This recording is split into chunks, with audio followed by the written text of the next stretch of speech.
How you doing? I'm hanging in there, man. So have you had any luck getting work? Actually, on the employment front, I've finally hit the ultimate roadblock. What's that? I've got a genetic form of neuropathy that causes me to have grand mal seizures that I don't get a warning for. And I'd actually found a job finally. Back in Arizona, one of the things I'd done was caregiving. I'd worked in group homes with developmentally disabled adults.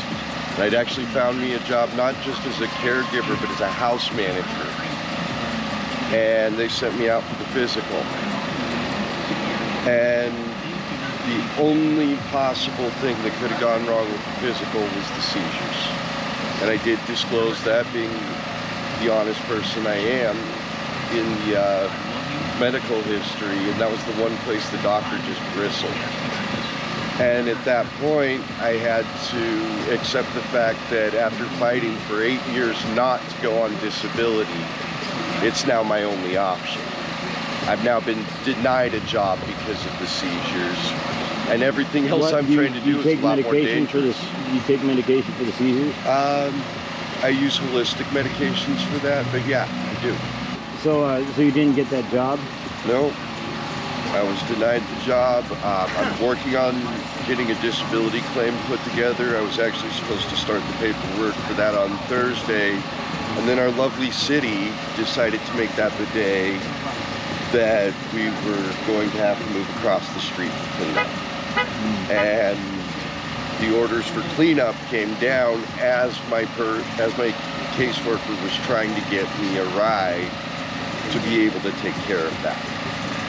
So where they're trying to get people off the streets by running these sweeps on a nearly daily basis by making it annoying for us, what they're actually doing is keeping us out here longer, because they're creating a situation in which people who unstable situation, you don't know if you don't know what day they're coming.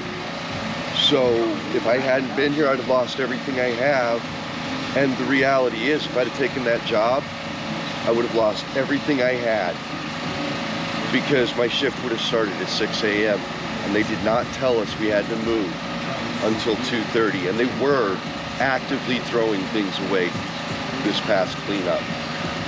I watched them throwing bikes that were perfectly fine, tents, all kinds of stuff into these garbage trucks simply because people did not get it off that side of the curb fast enough. So if I hadn't been here and my friends wouldn't have been able to help because they were tied down with their stuff, I would have lost everything. Simply because I was employed, which that again becomes counterintuitive to the process.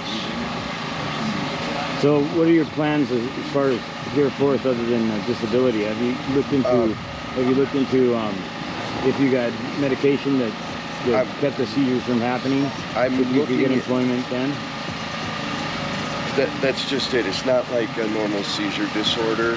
The first seizures I had, I was actually taking a seizure medication at the time, only I didn't realize it was a seizure medication, because it was one of those dual purpose medications, and I'd actually been prescribed it as a mood stabilizer. But when I went to the ER and they saw this particular medication on my medication list, they thought I knew I had a seizure disorder.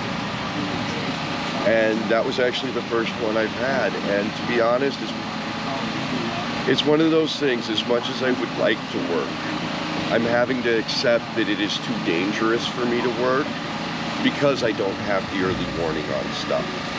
And I'm trained as a chef, I'm a trained HVAC technician, and I'm an excellent caregiver. The least risky of those career paths is the caregiving, and they won't take me because of the seizures. And I'm starting to realize it's a bad idea for me to be working in a kitchen or fixing up stuff in apartments or anything that's going to have me on a ladder, because I don't know when. I've had times, even my friend in this tent here, I had one in here and nobody realized it was about to happen, and if they hadn't moved quickly, I would have gotten seriously injured. And fortunately, somebody was able to catch me and help me to the ground. But that's how little warning I get. I just drop out. And I've had times I don't even know I had them until somebody finally lets me know. So what are you doing from here?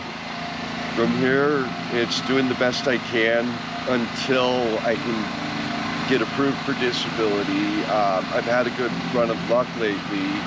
I was able to reconnect with my younger brother recently. How'd that happen?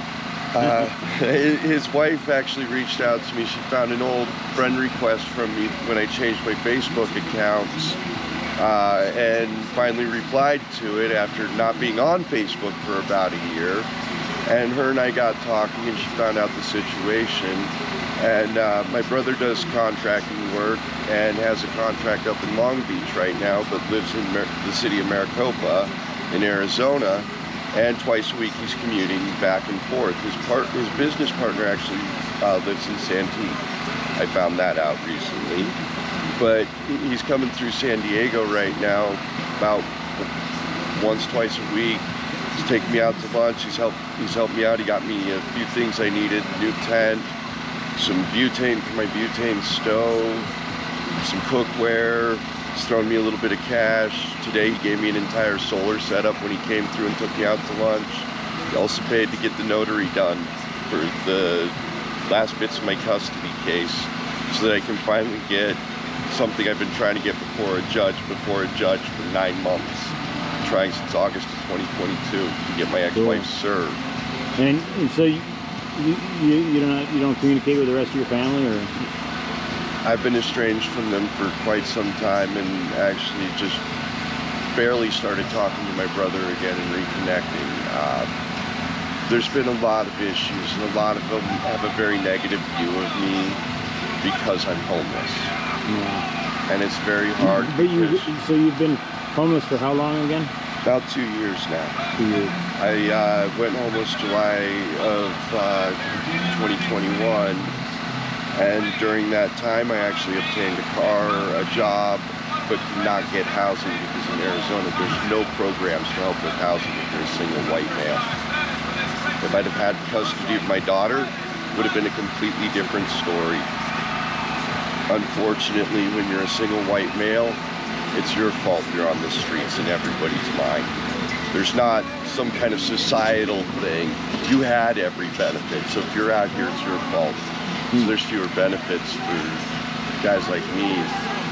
If I was a vet even, I'd have a better shot. And they've been dragging our vets through the mud, but they still have a better shot than I do. And until I can get my custody stuff taken care of, and the judge starts moving towards being able to have custody of my daughter, it makes it a little more challenging to get the help I need. But the caseworkers I have out here know the situation. They're factoring that in, and they're considering my risk factor out here. That I am trying to get to where I can have my daughter with me, and that makes it where I need it off the streets. Yeah, well, that's a catch-22. It seems like, you know, you can't get your, especially your daughter if you don't have a place. You can't get a place unless you have especially your daughter. And that's where the benefit of probably the weirdest twist in all my custody stuff is, and that's the fact that my ex-wife is estranged herself from her mother as well. In fact, at the moment, we don't even know where she is. I've had a welfare check done at the address she has provided me in the courts, and the deputy reported back to me that nobody by those names resides at that address. This is your ex-wife? Yep. Did not pick up the certified mail service. With her. Wherever she's at, that's where my daughter is. What's also scary for me, and it is kind of a not my monkey, not my circus, but I've got a big heart. And it terrifies me that she's got her son out there with her as well, as he's spent most of his life in the hospital. And just the town where she claims to be, in order to get him to Phoenix Children's Hospital, which is the only hospital in Arizona equipped to handle any situation that comes up with this little boy, it's an air-evac flight. Insurance doesn't cover air-evac because special ambulatory service and it's 10K for them just to turn the blades on. And that was actually my first question to her, was what about your son? As much as it pained me to know my daughter had been moved 300 miles away from me, knowing how remote the area was, my first question is, what about your kid that's spent half of his life so far? I think the little boy's 2 now, and at that time he'd spent 9 months in the ICU. I was a year and a half old, and he's now so far away from help, and she can't even utilize her stipend from the state of Arizona for respite care because there's nobody qualified in her area.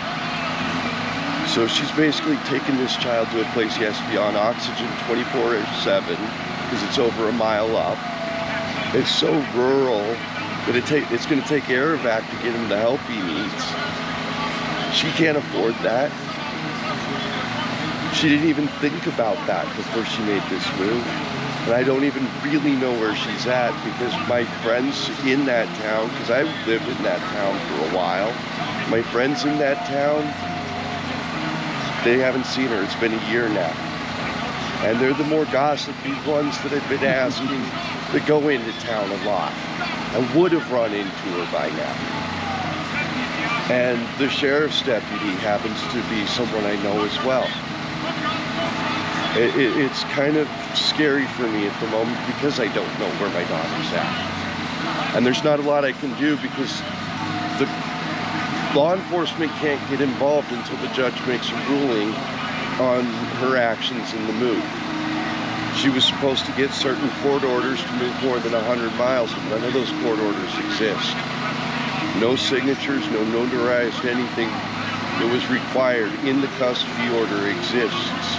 I didn't even find out about the move until 10 days after it had occurred, and only found out because I reached out.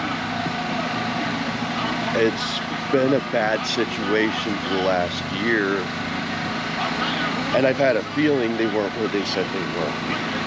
Because for the longest time, the only thing she'd provide was a P.O. box. But tomorrow I get to send off paperwork showing I tried to serve her. I received the certified mail letter back, return to sender, and I have already provided that to the courts because I had requested to do publication service, and the judge wants affidavit of at least attempted service, so he knows I had followed his instructions up to this point, and then from there we're going to move forward. I get the feeling that means he's going to count her as served. Hey, cut it out. Set a date for a hearing, and if she shows up, we move forward. If she doesn't, she defaults.